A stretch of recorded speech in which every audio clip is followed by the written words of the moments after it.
रिवायत में आया है कि कदीम दौर में शहर नूराबाद में एक ऐसा वाक़या पेश आया जिसे लोग आज तक कांपती हुई आवाज़ में बयान करते हैं। नूराबाद एक ऐसा शहर जहां सुबह की आज़ान हवाओं में घुलकर रूहों को जगाती थी, जहां बाजारों में सौदा सलफ से ज़्यादा इज्जत और अखलाक का मोल होता था। मगर इसी शहर की एक तंग गली में एक छोटा सा मकान था, कच्ची दीवारें, लकड़ी का दरवाज़ा, और उस मकान में रहती थी एक बुजुर्ग खातून, ज़ैनब बिन्ते सालेह। ज़ैनब जिसके बालों में चांदी उतर चुकी थी, जिसके हाथों की लकीरें वक्त की सख्ती का शहादत देती थीं। वो औरत जो कभी नूराबाद के मशहूर ताजिर की बीवी थी, मगर शौहर के इंतकाल के बाद सिर्फ एक चीज़ उसकी ज़िंदगी का सहारा बनी, उसका बेटा समीर इब्ने हैदर। समीर कदीम नूराबाद का सबसे खूबसूरत और बाअसर जवान, लंबा कद, तेज निगाह और लिबास हमेशा महंगा। लोग कहते थे ये हैदर ताजिर का फर्जंद है, इसकी किस्मत रोशन है। मगर कोई न जानता था कि रोशन किस्मत कभी कभी अंधेरों में भी बदल जाती है। समीर के अंदर एक चीज पल रही थी, तकब्बुर।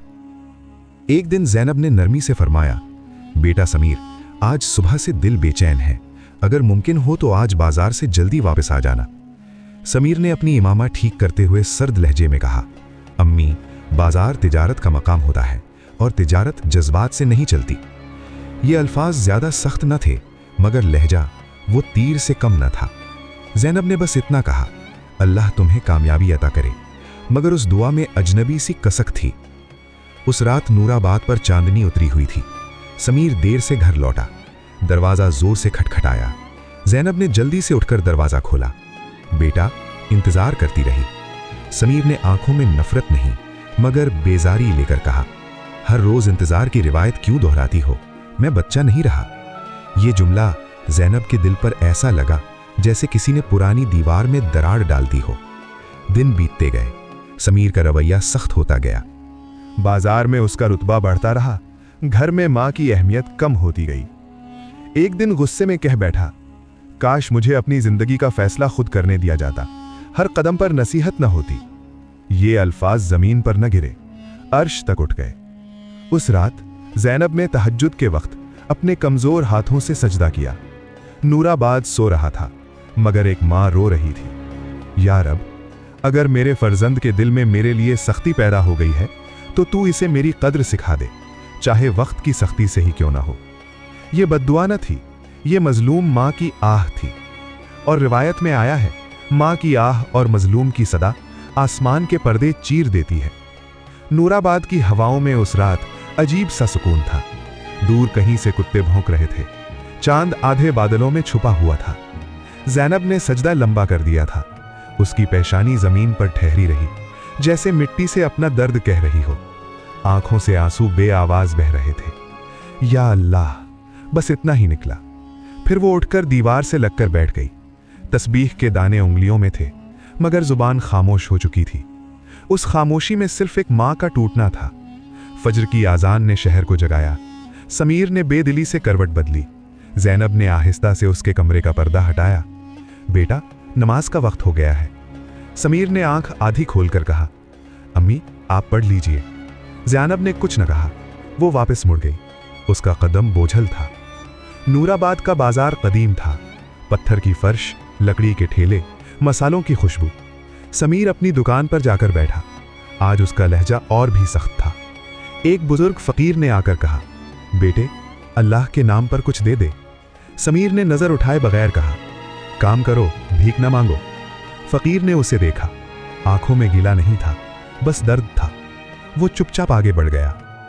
दुकान के पास खड़े दो ताजिर हल्की सी मुस्कुरा दिए। समीर को लगा उसने कुछ जीत लिया है, मगर असल में उसने कुछ खोना शुरू कर दिया था। ज़ैनब ने 2 रोटियां सेक कर रखती थी, एक समीर के लिए, एक अपने लिए, मगर उसने खुद नहीं खाई। वो दरवाजे की दहलीज पर बैठी रही। हर गुजरते कदम की आहट पर उसकी नजर उठ जाती। शाम ढल गई, मगरिब का वक्त आ गया। समीर देर से आया। अम्मी, पानी? बस इतना। ज़ैनब ने पानी दिया। बेटा, खाना लगा दूं? भूख नहीं। रोटी ठंडी होती रही। रात गहरी हो चुकी थी। समीर अकेला बैठा था। दोस्त उसे महफिल में बुला रहे थे, मगर आज उसका दिल बेचैन था। उसे समझ नहीं आ रहा था क्यों। उसने खिड़की से बाहर देखा। नूराबाद की गलियों में चांदनी फैली हुई थी। घर के दूसरे कमरे में ज़ैनब हल्की सी खांसी के साथ सो रही थी। समीर ने पहली बार गौर किया, उसकी माँ का चेहरा कितना मुरझा गया है। लेकिन तकब्बुर इंसान को सच देखने नहीं देता।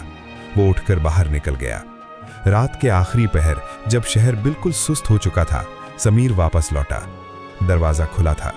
ज़ैनब ने शायद बंद करना भूल दिया था। वो अंदर गया। माँ दीवार से टेक लगाकर बैठी थी। हाथ में तस्बीह थी।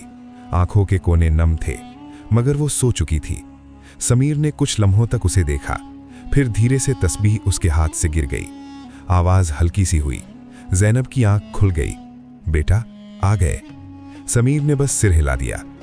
अल्लाह तुम्हें अपनी हिफाजत में रखे, ज़ैनब ने धीरे से कहा। समीर कुछ कहना चाहता था, लेकिन अल्फाज न मिले। वो अपने कमरे में चला गया। उस रात नूराबाद में सब कुछ आम था। हवा चल रही थी, चांद रोशन था, गलियां खामोश थीं। मगर एक घर के अंदर दिल की सतह पर दरार पड़ चुकी थी, और दरार जब पड़ जाए तो दीवार ज्यादा देर कायम नहीं रहती। नूराबाद पर चंद रोज से अजीब सी फिजा तारी थी। सुबह की रोशनी भी जैसे हल्की पड़ी हुई महसूस होती। समीर इब्ने हैदर की दुकान पर आज खामोशी ज्यादा थी।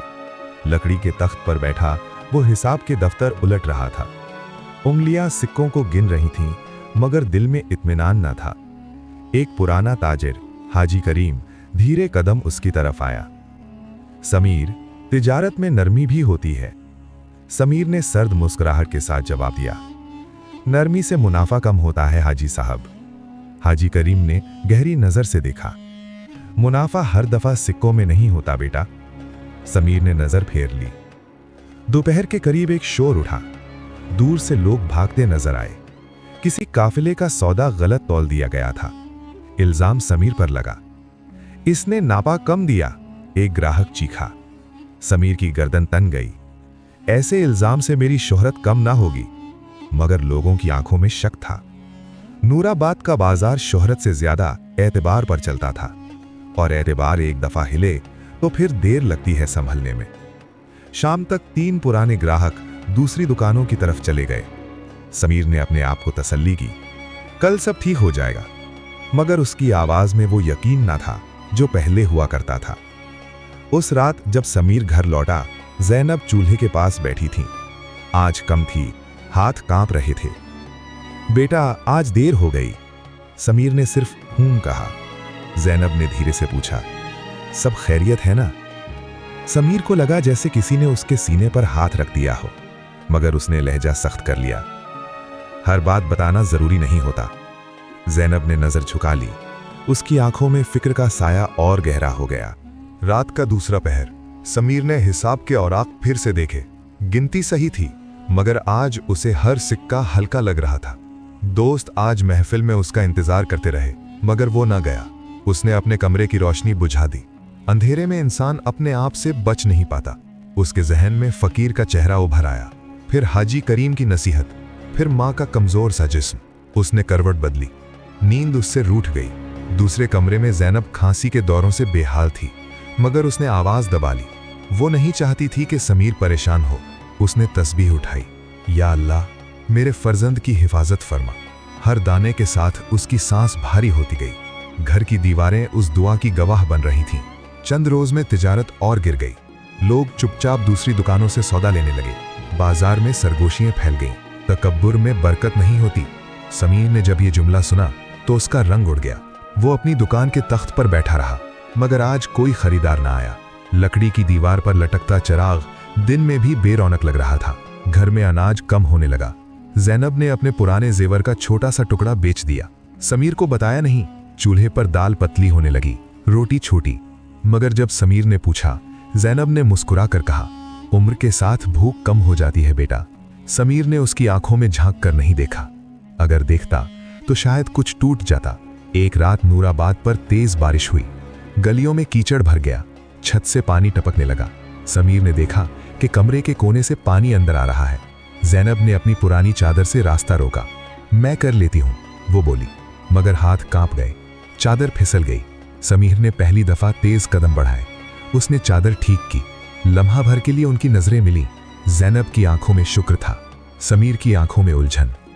उस रात समीर देर तक जागता रहा। बारिश की बूंदें छत पर पड़ती रहीं, हर बूंद जैसे उसके सीने पर गिर रही थी। तकब्बुर और बेचैनी की जंग शुरू हो चुकी थी, मगर इंसान का नफ्स आसानी से हार नहीं मानता। सुबह होने से पहले समीर ने बस इतना कहा, मैं सब ठीक कर दूंगा। मगर किससे कहा, खुद से या आसमान से? ये वो भी ना समझ सका। नूराबाद के पुराने मीनार उस वक्त खामोश थे, मगर फिजा में एक बोझ लटक रहा था। एक घर के अंदर माँ का सब्र गहरा होता जा रहा था और फर्जंद का इम्तिहान सख्त। नूराबाद के बाजार में अब समीर इब्ने हैदर का नाम पहले जैसा ना रहा था। जो दुकान कभी आवाजों से गूंजती थी, आज वहां हवा की हल्की सी सरसराहट सुनाई देती थी। लकड़ी के तख्त पर बैठा समीर खाली निगाहों से सामने देख रहा था। हिसाब के दफ्तर बंद पड़े थे, सिक्के डब्बे में थे, मगर खरीदार न थे। एक पुराना ग्राहक आया, रुक कर देखा, फिर बिना कुछ कहे आगे बढ़ गया। वो लम्हा तीर की तरह लगा। शोहरत गिरती है तो आवाज नहीं करती, मगर इज्जत जब हिलती है तो इंसान के अंदर गूंज पैदा करती है। घर में चूल्हा कम जलने लगा। ज़ैनब की सांस भारी रहने लगी। खांसी अब गहरी हो चुकी थी, मगर जब समीर घर आता वो उठकर बैठ जाती। बेटा, आज थक गए होगे। समीर सिर्फ जी कहता।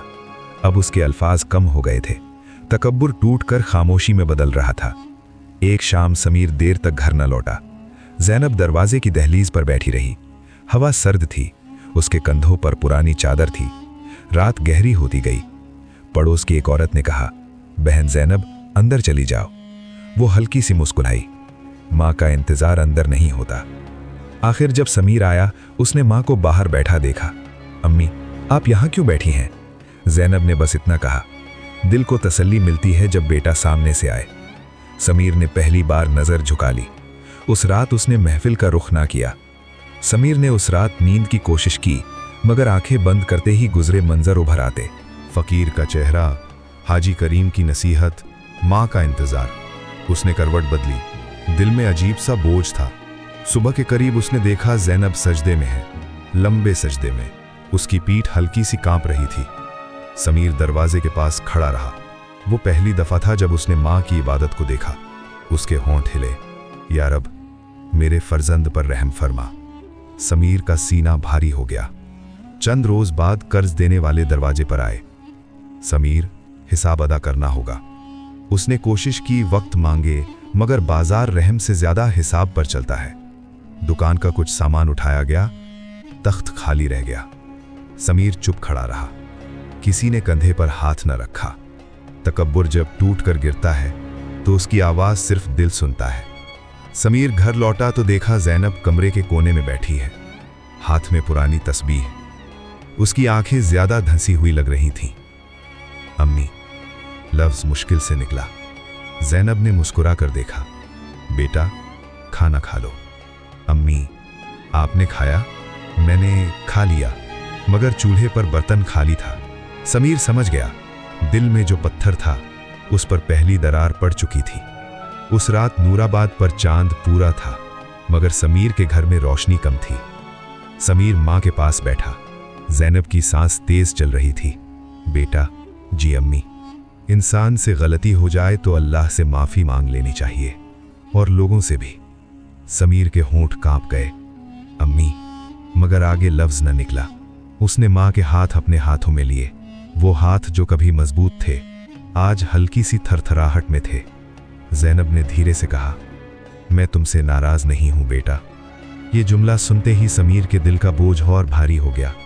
कभी कभी माफी मिल जाना इंसान को और ज्यादा शर्मिंदा कर देता है। नूराबाद की रात खामोश थी, मगर उस छोटे से घर के अंदर दो दिल अपने अपने अंदाज में टूट रहे थे। एक सब्र के साथ, एक नदामत के साथ। नूराबाद पर उस सुबह सूरज देर से निकला महसूस होता था। घर के अंदर हवा भारी थी, चूल्हा बुझा हुआ था। दीवारों पर सूखी मिट्टी की लकीरें वक्त का हाल सुना रही थीं। समीर रात भर जागता रहा था। ज़ैनब की सांस कभी तेज कभी धीमी होती। सुबह के करीब उसने देखा, माँ का चेहरा अजीब सा सुकून लिए हुए है, मगर रंग और ज्यादा पीला। अम्मी, उसने हल्की सी आवाज दी। ज़ैनब ने आंखें खोली। निगाह में रोशनी कम थी, मगर मोहब्बत उतनी ही गहरी। बेटा, तुम यहां हो? समीर के होंठ कांप गए। जी अम्मी, मैं यहीं हूं। जैनब ने कमजोर हाथ उठाया। समीर झुककर उसके करीब हो गया। बेटा, दुनिया के सौदे खत्म हो जाते हैं, मगर अखलाक और अदब का हिसाब रहता है। समीर की आंखों से आंसू टपक पड़े। अम्मी, मुझसे गलतियां हुई हैं। जैनब ने बीच में ही रोक दिया। इंसान गलती से बड़ा नहीं होता, माफी से बड़ा होता है। घर के अंदर सुकूत और गहरा हो गया। जैनब ने धीरे से कहा, मैंने तुम्हें हमेशा दुआ दी है, आज भी देती हूं। समीर ने मां के हाथ अपनी आंखों से लगाए। अम्मी, मुझे माफ कर दीजिए। जैनब के लबों पर हल्की सी मुस्कुराहट आई। बेटा, मां कब से माफ किए बैठी होती है। उसकी सांस धीमी पड़ने लगी। समीर ने घबरा कर कहा, अम्मी, बात कीजिए ना, मगर लफ्ज अधूरे रह गए। जैनब की निगाह एक लम्हे के लिए छत की तरफ उठी, फिर ठहर गई। घर के अंदर वक्त रुक सा गया। खबर शहर में फैली। लोग आए। घर की दहलीज पर कदम धीरे बढ़ने लगे। जैनब बिनते सालेह का जाना सिर्फ एक मां का जाना न था, वो सब्र का रुखसत होना था। समीर सफेद कफन के पास खड़ा था। उसकी आंखें सूख चुकी थीं। आंसू कभी कभी खत्म भी हो जाते हैं, मगर नदामत नहीं। जनाजा उठा, नूराबाद की तंग गलियों से गुजरा। हर कदम पर समीर को महसूस होता जैसे जमीन उससे सवाल कर रही हो। मिट्टी की खुशबू हवा में घुल गई। जब पहली मिट्टी की मुट्ठी कब्र पर डाली गई, समीर के हाथ कांप गए। उसने धीरे से कहा, अम्मी, आपने हमेशा दुआ दी, मैंने कद्र न की। उसकी आवाज टूट कर रह गई। लोग चलते गए। कब्र के पास सिर्फ वो रह गया। आसमान साफ था, हवा हल्की चल रही थी, मगर समीर के अंदर तूफान था। उस दिन के बाद नूराबाद ने एक और समीर देखा। दुकान फिर से खोली, मगर इस बार लहजा नर्म था। फकीर आता तो वो खुद उठकर देता। कर्ज चुकाने में वक्त लगा, मगर उसने सब अदा किया। हर सुबह वो माँ की कब्र पर जाता, बैठकर कुरान की तिलावत करता, आंखें नम रहती। लोग कहते, तकब्बुर का सर झुक गया, मगर समीर जानता था ये झुकना नहीं, ये टूटकर संभलना था। एक शाम जब सूरज नूराबाद के मीनारों के पीछे ढल रहा था, समीर माँ की कब्र के पास बैठा था। उसने धीरे से कहा, अम्मी, आपकी दुआ ने मुझे जिंदा रखा, आपकी खामोशी ने मुझे जगा दिया। हवा ने हल्की सी गर्द उड़ाई। समीर ने पहली दफा सुकून महसूस किया। नदामत के बाद अगर तौबा सच्ची हो तो रूह हल्का हो जाती है। नूराबाद के लोग आज भी कहते हैं, तकब्बुर इंसान को अंधा कर देता है, मगर माँ की दुआ और माँ की आह इंसान को उसकी हकीकत दिखा देती है। रिवायत में आया है कि जिस घर में माँ की इज्जत होती है वहाँ रहमत उतरती है, और जिस घर में माँ का दिल टूटता है वहाँ सुकून देर तक नहीं टिकता। नूराबाद की गलियां बदल गईं, लोग बदल गए, मगर जैनब की कब्र पर बैठकर रोती हुई वो शख्सियत आज तक याद दिलाती है कि माँ सिर्फ रिश्ता नहीं होती, रहमत होती है। अगर ये रिवायत दिल को छू गई हो तो आज ही अपनी माँ की कद्र कर लीजिए। वीडियो को लाइक और शेयर करें, और ऐसी ही रूह को जगा देने वाली कहानियों के लिए चैनल को सब्सक्राइब जरूर करें। अल्लाह हमें माँ बाप की खिदमत की तौफीक अता फरमाए। आमीन।